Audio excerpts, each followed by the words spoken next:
Alan Crown runs a traditional family bakery business with 8 shops in North London. With limited management staff to help him, Alan has always found it difficult to keep track of all his products. It's very, very difficult to control what you're making and what's going to which shop. We knew it was being made in the bakery because we did have a sheet filled in by them telling us what they'd made, but we didn't know which shop it was going to. That was basically down to the manageresses and the drivers. If the manageresses thought they needed a bit more, they asked for it, but what that usually meant was that somebody else got a bit less. To help sort out these problems, Alan uses his micro to run what's known as a spreadsheet program, containing all the data concerning the manufacture and distribution of his range of goods. A spreadsheet program is rather like a large chart on squared paper into which you can enter data at will. More importantly, the program allows you to specify the relationship between any of the rows or any of the columns or even between the squares. For instance, these 3 squares are linked by these formulae, so that changing the value in A produces corresponding changes in the other 2 squares which relate to it. So how does a program like this fit into our business? On the left here, we have all the different lines that we make, the bread and the rolls and the small bread and the brown and the wholemeal. And then the columns across are the different shops, what each shop receives. If I move the cursor across, you can see the full screen will move across, and this covers all the 8 shops and the wholesale run as well. And at the end of the sheet, right over here, there's a wholesale column, then a totals column, then a number of flour bags used, and then the value of each line as it's produced. Now, what do you do if you want to change the amount of stock, say, in one shop?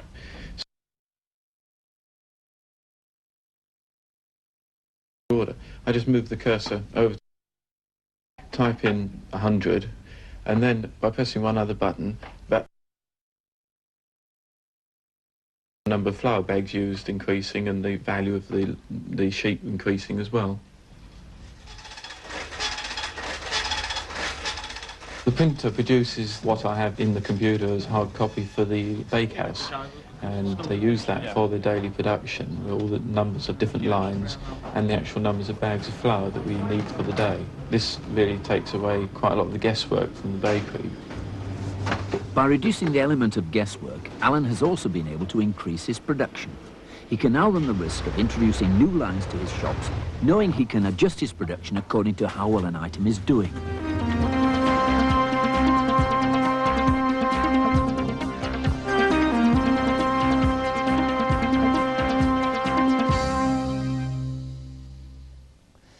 Well, the low cost of the micro has enabled small businesses as well as departments of large companies to get easy access to computing. Of course, there are snags, but there are also real benefits. This week, we shall be looking at the business software available for micros and what guidelines to follow in buying it. And we shall be seeing some of the problems of writing your own business programs. The most used business software on micros is for financial planning, the sort of package being used to plan the production and distribution from the Crown Bakery. Its great advantage is the rapidity with which the model can be written and how easily changes can be made. Let's look at this. It's a little profit and loss statement for a landscape gardener. And on the top line here, on income, he's got what his revenue he expects to be each quarter, spring, summer, autumn and winter. He's got the costs of his plants, which is half his income. He's got the wages of one man here, and he's got the rent of his officers. Totaling those 3, plants, wages and rent, he has his costs, and subtracting that from his income, he gets his profit line here. Well, one of the spreadsheet system is you're not limited, the size of the spreadsheet, to the size of the screen you're operating on. You can imagine the screen being a window, being able to move it around and look at any place you like on the spreadsheet. And you do this by moving the screen, and it will bring in the column there on the right-hand side and lose a column on the left-hand side. And this is the total for the year. So he's got a revenue of £53,081 with a total of £12,000 profit at the bottom right-hand corner. So it looks a very healthy business. So in addition to this, what he has done, he's actually produced a bank statement to see what the impact has on his bank. And we can look at that very quickly. And that's his bank account that would be a result of those revenues, if he achieves those revenues and the costs were the same. He has an opening balance of 0. The money comes in on the credits. He's got debits as he pays for his flowers and pays for the individuals, and he's got drawings of £2,500 per quarter, and it leaves quite a nice healthy balance in the bank itself. Well, that looks fine. But then he has the opportunity of doubling his revenue from the summer onwards, and that's where a computerized spreadsheet modeling system really comes into its own. All he has to do is to type in the new numbers and ask a what-if question. What if my summer onwards, what is the impact going to be on my revenues, on my profits, and on my bank balance? And all he has to do is to type in those new numbers. So he goes back to his original model and types in the numbers. And you can see here his income is going to change from the summer onwards, and it's going to double. So we simply type in 26,000, and that will modify it throughout the year. He's reckoning his income will grow slightly each quarter, but with the doubling of his work, he needs another man, so he's going to double his wages. 3250, and that will continue for the rest of the year. And we can very quickly look at the impact that has had, again by scrolling to look at the total column. At the top, he's got a substantially increased income of 93,662, and at the bottom, a profit here before tax of 27,456, which is 15,400 or so pounds over what he was going to make. So it looks like a good business on the face of it. But then he says, well, let's have a look at the impact on my bank statement. And, of course, the numbers have been reflected in the bank statement, and we look at that, and to his surprise, he finds that in the summer, he's overdrawn by £1,418. And the reason for that is fairly straightforward, that he's had to pay out for his plants, and he had to pay his wages before the money has come in from his new customer. Well, you might say, well, so what? But he could take this plan along to the bank and say, look, I have an opportunity to double my business. It is going to mean me going to an overdraft for the summer, but the rest of the year it will be cleared away, and presumably a good bank manager would give him an overdraft facility to cover that shortfall. But there's much more to business software on Micros than financial planning systems. There's accounting packages, word processing, payroll. It's an almost endless list. But with over 200 different Micros on the market and an amazing selection of software, it's easy to get quite bewildered. Our researcher, Catherine Robbins, has been to see a very small business in South London run by two women who feel they have problems a computer might help them solve, and they're not sure just how or where to begin.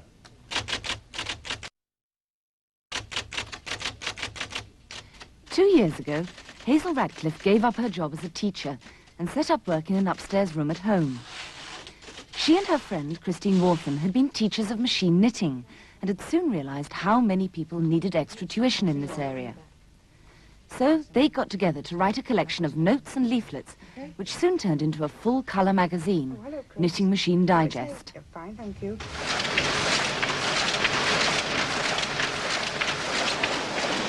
Well, 12 issues on, and with a circulation which has grown to around 8,000, Hazel and Christine are beginning to find themselves really bogged down in the time-consuming paperwork which goes with publishing any successful magazine. After the first 2 or 3 issues, it was quite easy for us to remember what had been in the magazine. But now if we were to have a phone call and somebody would like to say, we've seen a sock pattern in your magazine, we'd like that particular issue, which one was it, please? It then involves us searching through the back issues to see exactly which one the socks were in. We do keep them on record separate from the magazine, but they're all in boxes and files and they're all cross-referenced, and it's very difficult to go straight to what you want, especially if somebody's waiting on the telephone. Subscriptions are never straightforward. At the moment, we make out a record card and then we make them out 5 more labels to cover the rest of the year. But then halfway through the year, somebody will change their subscription. They want to move house and give us their change of address, and it means searching through each of the files and changing each one manually. Whereas we feel if it was recorded on a computer, we'll be able to get to the information straight away and change it very quickly. We send out an invoice, then you wait, then you have to send out a statement, then you have to send out a restatement, and it takes an awful lot of time and a chasing and following up. And we feel that with the computer,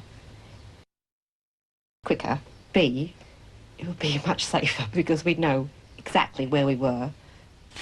But is a computer really the best answer to all these problems? Surely it would be much simpler to employ an... For a small business, one of its advantages, its main advantage over a large concern, is that it is able to turn around an idea quickly. If we were to employ somebody else, it would be very difficult to find somebody who knew what we were talking about, both in machine knitting terms and in terms of the magazine. But while deciding to buy a computer is one thing, finding the right sort of machine to suit one's needs is quite a different matter. First of all, we looked at the magazines, but we didn't find them very helpful because they assumed you knew what they were talking about, and we hadn't got a clue.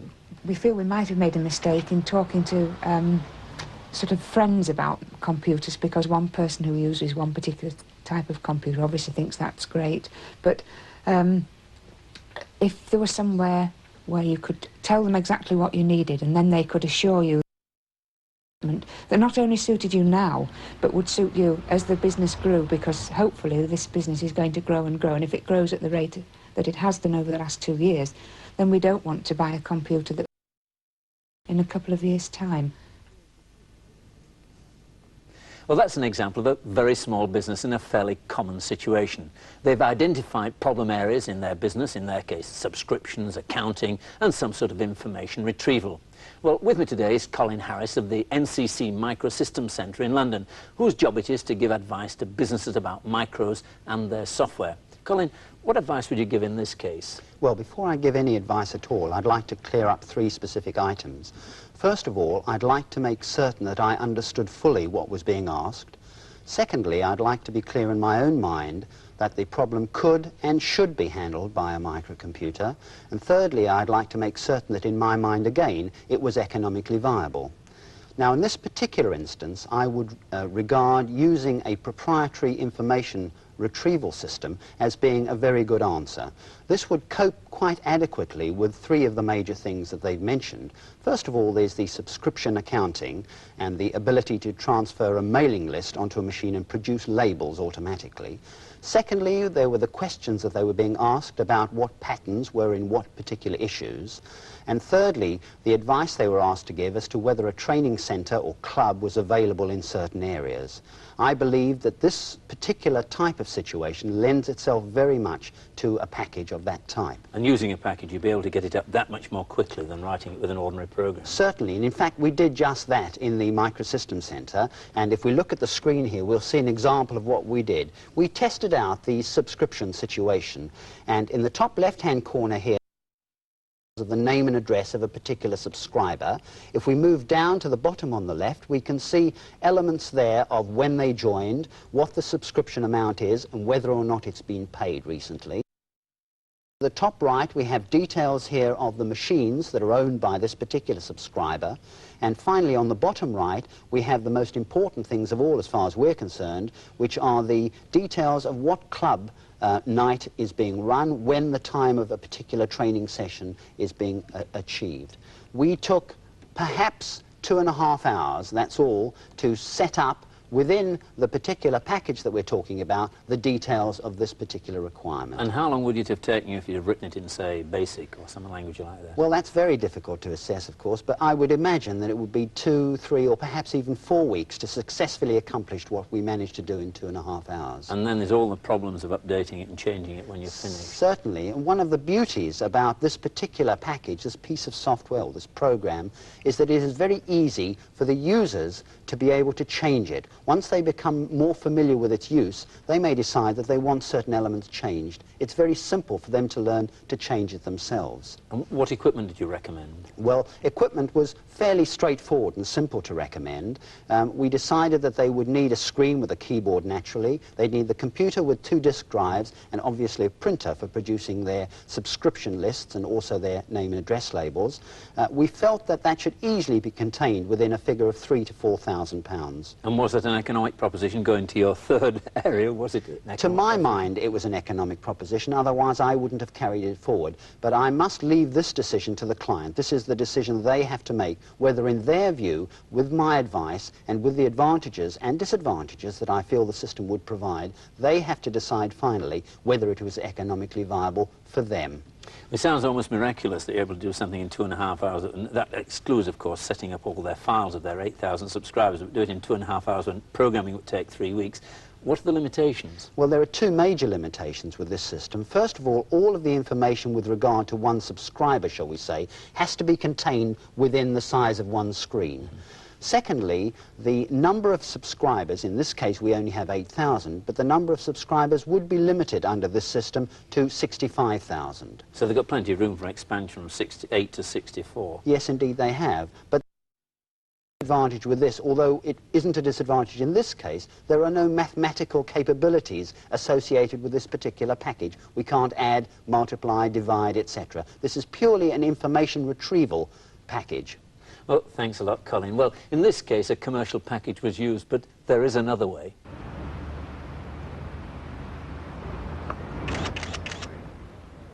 Patrick Eager is a professional photographer who specialises in providing cricket photographs for clients around the world. Back in the office, he uses a micro to help with the day-to-day jobs of running a photographic business. Jobs like of which client has which photograph, and printing the delivery notes, captions, and reminders that go out with each batch of photos. Interestingly enough, the software that does all this, he wrote himself. Get any commercial software? Well, several reasons. I mean, there was one which was almost suitable, but it was very expensive. The guy wanted a lot of money for it. And I thought, well, that's too much. Personally, I really wasn't prepared to risk that sort of money. You knew exactly what you wanted as the output for your final programs? Or well, did you really change around a lot? Both. And the structure was a way of booking out photographs, or there's a system I'd got manually. Yes. And I wanted to retain that. I see. So you converted your manual system as near as possible to this, so it Exactly. wasn't strange. Exactly. That's sensible. But at the same time, you kept coming up with ideas that things you could do. I mean, for example, here we've now done the delivery note. In the old days, you'd also have delivery note, but it says at the bottom, do you want to print out? We've done them, so you press that. And do you want an address label? Well, yes. So it'll now do a thing that says, photographs do not bend, and there's your address. Admittedly, it's on ordinary paper, you have to cut it out and stick it on, but I mean, it's not too much hardship. What difficulties did you get into programming it? It was a little bit difficult to start with, as I'd not met it before. And inevitably you come across the occasional bug. What about all your accounting? Surely you could have bought standard packages rather than write your own. Yes, but they all got sort of ledger and daybook and purchase ledger. I mean, I honestly, I'm not an accountant. I haven't a clue anything about accounting at all. And my accountant tells me, he says, look, keep a list of what comes in, what goes out, and let me know. This all accountancy program which I wrote. Again, which you wrote yourself? Yeah, and which doesn't involve any accountancy terms at all. And it just sort of says make an invoice, pay in a cheque. It's as simple as that. Go, no, I'll show you, look. There we go. And that's a listing, which is about 25 pages there, I suppose, and... What, about 1,000 instructions? Probably, yeah. Of course, the bigger the program is, the more you end up by having to maintain. Self wears out, but your needs change. Yes, VAT might yes, change yes, from yes. 15% to something else, or you get multiple levels of VAT. How do you cope with that? But you're quite right. I mean, if you change a line here and you accidentally forget that a certain variable had a certain value, and you change a line number, the whole thing can just go to pieces. It does take a long time to patch it up. After you've got the system installed and it's running and working, you're happy with it, what's been the benefit to you?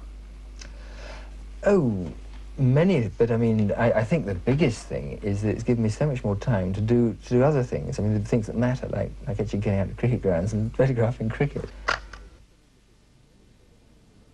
Well, it's clear what benefits Patrick Eager got out of installing a microcomputer. With us today, we have Ian Trackman, who wrote most of the software for the series. Ian, would you recommend a businessman to go about it the way that Patrick did? No, certainly not, I wouldn't.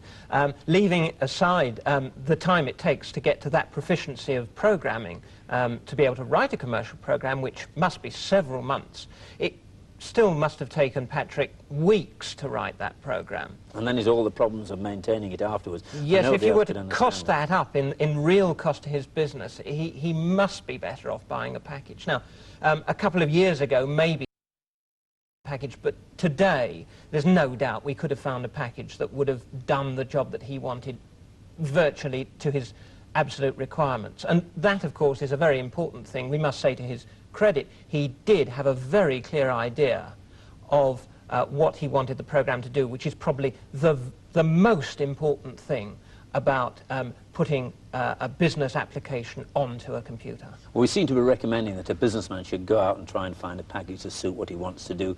But how does a businessman go about selecting a package? Well, there are a number of sources that he can go to, but I would think that perhaps the most logical sequence would be, first of all, to get the trade magazines and start reading through and seeing what packages are available. Most of them run a reference list of one sort or another.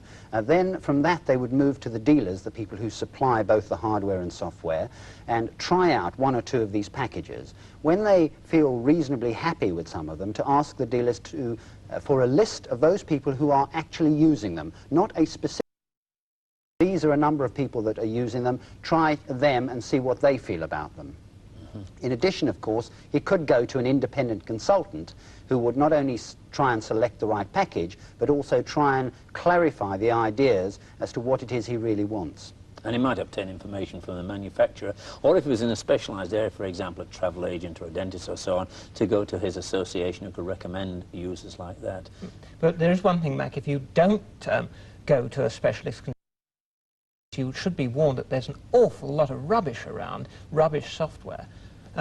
How do you define rubbish software? Well, I suppose we ought to be more specific. It's not just, when you buy a package, it's not just the program. Besides the program, there's the documentation, which explains how to run the program, how to make changes, if the circumstances of your business change. And there's also the question of support, going back to the software house or the manufacturer of the software for help when something goes wrong. And training, I expect. So any one of those areas that's bad, you would define that as fairly rubbish. Yes, I mean, it's easy enough to have a look at the documentation and see if you can follow it. The program itself is a bit harder to tell whether that's badly written, but there's a couple of small tests you could try. Often a business package will start out by asking you to enter the date. Put in 31st of February. Just see what happens, because if it accepts that, then you've got troubles down the line. And another thing is, when, for instance, the program asks you to put a disk in the disk drive, leave the door of the drive open and see what happens. If it comes up with a message like CDOS error, that's very unfriendly, and I wouldn't recommend a package like that. So we've gone out, we've found a piece of software we wanted, we've gone to a consultant, he's recommended it, we've gone to somebody else who's actually using it, we've got our software. How do we go about selecting the hardware? Well, I think the most essential piece of software is to make sure that that piece of software works on the piece of hardware that we like. So that's the first thing. Secondly, that the piece of software, that piece of hardware should be able to grow with the user so that he can add other things. And thirdly, that the piece of hardware should have the largest possible availability of commercial software so that it can use any piece that he wants. How does he measure the benefits once he's got his hardware and software? How do you measure the benefits as a consultant? Well, it's very difficult to measure benefits, which is why I always leave that element to, as much as I can, to the client. But there is efficiency, and how does one measure efficiency? There are certain basic applications where it's relatively easy. For example, if you're collecting your money, if you've got your sales ledger on a computer, you can measure quite easily how much quicker the money is coming in because your statements are going out very much faster. There's that sort of application. But as I say, in terms of efficiency, it's very difficult to measure what efficiency is. Well, thank you, Colin. Thank you, Ian. Well, next week we'll turn to how a computer can be made to make music and to speak to us. We'll also start to look at languages other than BASIC and enter the world of artificial intelligence. Until then, goodbye.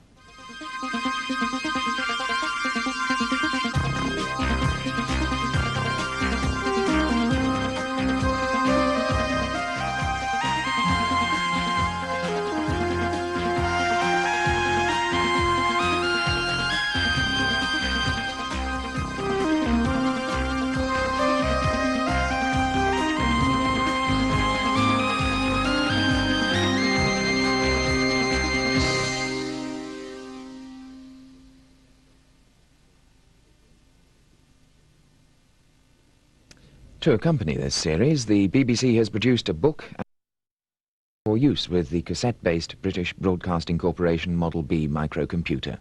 The pack costs £12.95 and is available from bookshops and micro dealers.